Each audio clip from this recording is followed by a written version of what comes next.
નવનિર્મિત નાનાકુંડા તાલુકામાં સર્વપ્રથમવાર આદિવાસી સાંસ્કૃતિક કાર્યક્રમ યોજવાનું જેને બહુમાન મળ્યું છે એવા નાની તંબાણીના સરપંચ મારા મિત્ર એવા ભાઈલુભાઈ, આપણા સૌના વડીલ અને હર હંમેશા આદિવાસી સમાજની પડખે આવીને ઊભા હોય એવા ગોવિંદ કાકા, અહીંના તમામ ગ્રામ પંચાયતના સદસ્યશ્રીઓ, આપણી વચ્ચે હાલમાં ઉપસ્થિત એવા રૂઢિ પ્રથા ગ્રામ સભાના અધ્યક્ષ રમેશભાઈ, તાલુકા પંચાયતના અપક્ષ સદસ્ય એવા કલ્પેશભાઈ, તાલુકા પંચાયતના સદસ્ય એવા કુંજાલીબેન, ડોક્ટર નીરવભાઈ અને અહીંના નજીકના વિસ્તારના અને હર હંમેશા આખા દેશમાં પ્રવાસ કરીને આદિવાસી સમાજની કઈ પણ મુશ્કેલીઓ હોય, કઈ પણ કાર્યક્રમમાં ઉપસ્થિત રહેતા એવા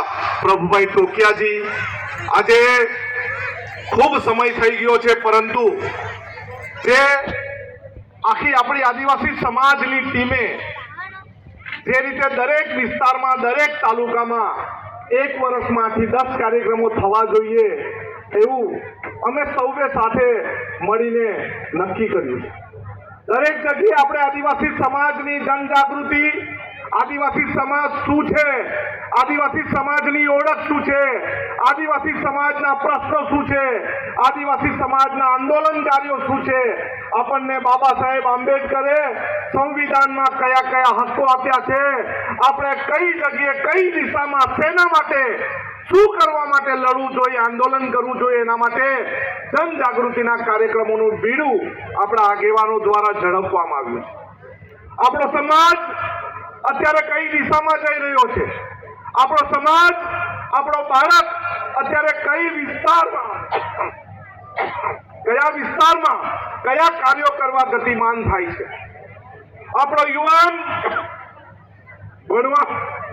ભણવા માટે, રોજગારી માટે કઈ જગ્યાએ નીકળે છે, કઈ દિશામાં આગળ વધે છે, જોવાનું કામ આપણા સૌ આગેવાનોનું. આજે સવારે અમે ટુંડલાવની ડેમોસા કંપનીની બહાર ત્યાંના કામદારો, મજૂરો, કાર્ય કરનારા વર્ષોથી જેમણે લોહી પાણી પરસેવો એક કરીને જેને ડેમોસા કંપનીને ઊભું કરવાનું કામ કર્યું છે, એના વર્કરો 1000 જેટલા વર્કરો સાથે અમે બહાર બેઠા. આપણે આપણા વિસ્તારમાં કંપનીને જગ્યા આપીએ છીએ, આપણે આપણા વિસ્તારમાં એક કંપનીને 2 પૈસા કમાવાની તક આપીએ છીએ, પરંતુ જ્યારે આપણા વિસ્તારના લોકોનું શોષણ થાય છે, આદિવાસી સમાજનું શોષણ થાય છે, ત્યારે કોઈ રાજનેતા, કોઈ સાંસદ સભ્ય, કોઈ તાલુકા પંચાયતનો પ્રમુખ, કોઈ જિલ્લા પંચાયતનો પ્રમુખ કે કોઈ ધારાસભ્ય આવીને ઉભો રહેતો નથી. ત્યારે આપણે એમ કહેવાનું થાય, જે આપણી રોજીરોટી અને ધંધા માટે જે કંપની આવી છે એ જ્યારે આપણું પેટ નથી ભરી શકતી, 15-20 વર્ષથી કામ કરનારા હોય અને એમને કોઈ પણ જાતનું રક્ષણ મળતું નથી, 15-20 વર્ષથી કામ કરનારને 15,000 જેટલો નજીવો પગાર મળતો હોય, એને કોઈ પણ જાતનું અકસ્માતનું વળતર મળતું નહીં હોય, ત્યારે આવી કંપનીને ભાઈલુભાઈ આપણે કહી દેવું પડે કે ઉભા રહ્યો, અમારે તમારી સાથે કન્ડિશનથી વાત કરવી છે.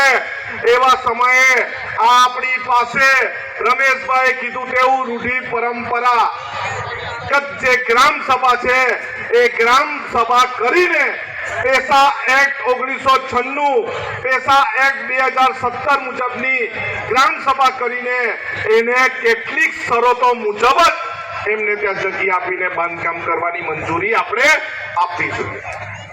આપણા વિસ્તારમાં પરપ્રાંતિયો આવે છે, ધંધો રોજગાર કરે છે, પરંતુ નીરવભાઈએ કીધું તેમ આપણી છોકરીને વચ્ચે પાડીને દલાલી કરીને આપણી છોકરી સાથે લગ્ન કરે છે અને જ્યારે એ દીકરીની માં બને ત્યારે પાછા મોકલી આપે છે. એવા પરપ્રાંતિયોમાં, એવા બિન આદિવાસી સમાજમાં આપણી દીકરી આપતા પહેલા આપણે ચેતવું જોઈએ. આપણા વિસ્તારનું શિક્ષણ, જે અત્યારે અહીંયા આવીને શિક્ષક વાત કરી ગયા, આપણા કપરાડા વિસ્તારની વાત કરતા હોય, વલસાડ જિલ્લાની વાત કરતા હોય કે સમગ્ર આદિવાસી બેલ્ટની, આપણા વિસ્તારમાં શિક્ષકો નથી હોતા અને આપણે જોઈએ કોઈ શાળામાં શિક્ષકો હોય તો ગણિત, વિજ્ઞાન અને અંગ્રેજીના શિક્ષકો નથી હોતા. આપણું બાળક 8મું પાસ થઈને 9મા ધોરણમાં જાય છે, 9મું પાસ કરીને 10મા ધોરણમાં એને નાપાસ કરે અને એક મજૂર ઉદ્યોગોમાં ઉભો કરવાની તૈયારી આ શિક્ષણ વિભાગ દ્વારા થાય છે, આ સરકાર દ્વારા થાય છે. આવા નવા દરેક પ્રોજેક્ટો માટે જે વિનાશકારી પ્રોજેક્ટ હોય છે એના માટે અમે વિરોધ કરીએ છીએ. ઘણા પત્રકાર, ઘણા મિત્રો અમને એમ કે તમે બધી વાતમાં વિરોધ કરો છો. અમે રોડ રસ્તા બનાવે, જે છે એને સારા બનાવે, એમાં અમારો કોઈ વિરોધ હોતો નથી. પરંતુ એ રસ્તાને છોડીને બીજી જમીનો સંપાદન કરે, એ રસ્તાને છોડીને બીજા મોટા માર્ગો બનાવવાની વાત કરે, માત્ર ઉદ્યોગોને ફાયદો કરાવવાની વાત કરે, એવા વિનાશકારી પ્રોજેક્ટોને અમે અટકાવવા માટે આંદોલન કરીએ છીએ. જ્યારે કસ્ટોડિયલ દેશમાં એ આદિવાસી યુવાનોને ચીખલી પોલીસ સ્ટેશનમાં પંખા સાથે લટકાવી દીધા, ત્યારે અમે 8 વાર પોલીસ સ્ટેશન ઘેરીને એના 6 પોલીસને જેલની પાછળ ભર્યા. અત્યારે પણ દરેક વિસ્તારમાં તમે જોવો કે સુરતના પલસાણામાં હસમુખ દોડિયાનું ખૂન અસામાજિક તત્વો દ્વારા કરી દેવામાં આવ્યું. અમે ગઈકાલે દાબેલ, નવસારી દાબેલમાં હતા, કસાઈ દ્વારા દીપક હળપતિની હત્યા કરી દેવામાં આવી અને એની પત્ની જ્યારે અમારી હાજરીમાં પોલીસને કહે છે કે જે કસાઈએ મારીને મારી નાખ્યા, જે એના છોકરાએ મારીને મારી નાખ્યા, એની 2 પત્નીએ પણ અમારા દીપક હળપતિ પર જુલમ ગુજારીને એને મારેલો, એને સળિયાની પાછળ નથી મૂક્યા. આવી જ વાત સુરત જિલ્લાના મહુવાના ભોપડા ગામે થઈ. શૈલેષ પટેલ કરીને આદિવાસી સમાજના દીકરાને જાહેર રોડ પર દાંતેડાને ધારિયાથી મારવામાં આવે છે અને આ નાલાયક પોલીસ એને મારનાર આરોપીની ધરપકડ કરતી નથી. ત્યારે અમારે આદિવાસી સમાજના આગેવાનોએ દ્વારા ત્યાં જઈને અમે પોલીસ પર દબાણ કરીને એની ધરપકડ કરાવી. ક્યાં સુધી આપણે આ સહન કરવાનું છે? મારે યુવાનોને પૂછવાનું છે કે આપણે ક્યાં સુધી આવો અત્યાચાર સહન કરીશું? આપણે જળ જંગલ જમીન આપણી લૂંટતા સરકાર અચકાતી નથી. હવે આદિવાસી સમાજના પ્રમાણપત્રો પણ એને લૂંટવા માંડ્યું છે. આગળ તમે જોવો, ઘણા વર્ષો પહેલા આદિવાસી સમાજના દાખલા લેવા માટે ફાફા મારવા નહીં પડતા હતા. હવે આદિવાસી સમાજના દાખલા લેવા માટે આપણી ચંપલ ઘસાઈ જાય છે. 1500 જેટલા પ્રમાણપત્રો પુરાવા આપણે આપવાના હોય છે કે આપણે આદિવાસી સમાજના છે. જ્યારે અત્યારે 2018ના કાયદા પ્રમાણે આરબીસી ને નવા આદિવાસી પ્રમાણપત્રો આપીને એને લાણી કરી છે. એને માત્ર મસવાડીની પહોંચ આપવાની એટલે એને આદિવાસી સમાજનું પ્રમાણપત્ર મળી જાય છે. અત્યારે પણ ગુજરાત સરકારમાં લગભગ 1000 કરતા વધારે સનદી અમલદારો ડુપ્લિકેટ આદિવાસી સમાજના પ્રમાણપત્ર પર નોકરી કરી રહ્યા છે. અત્યારે જ એક વક્તાએ આપણા પ્રભુભાઈએ કીધું કે જો આપણે સાચવીશું નહીં, આદિવાસી સમાજની સંસ્કૃતિ સાચવીશું નહીં, આદિવાસી સમાજની અસ્મિતાનું જાળવણી નહીં કરશું તો આવનારા દિવસમાં નાની ટંબાણીમાં કોઈ પરપ્રાંતીય, કોઈ બિન આદિવાસી આવીને અહીંયા સરપંચ બની જશે, કોઈ બિન આદિવાસી આવીને અહીંયા ધારાસભ્ય બની જશે, જેને આપણી સંસ્કૃતિ, આપણો સમાજ, આપણી અસ્મિતા સાથે કોઈ લાગે વળગે નહીં. આવા કાર્યક્રમો જો દરેક જગ્યાએ થશે, આપણું સંગઠન થશે. વધારે દૂરની વાત નથી કરતો, કદાચ મારા મોટી તંબાણીના ભાઈઓ બહેનો આવેલા હશે, એમની જમીન પર પરપ્રાંતિ આવીને, અસામાજિક તત્વો આવીને, પોલીસને લાવીને ત્યાં ધમકી આપીને, મારીને જમીનનો કબજો મેળવવાની કોશિશ કરતા હતા. અમે કલ્પેશભાઈ, કુંજાલીબેન, અમે દરેક જગ્યા ત્યાં ગયા.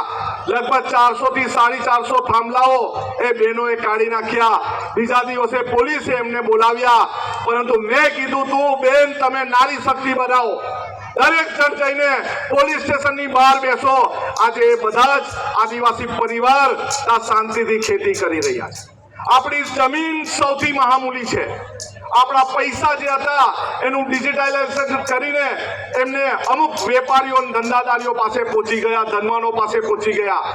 આપણી મહામૂલી મૂડી છે આપણું જમીન, આપણું જંગલ અને આપણું જળ.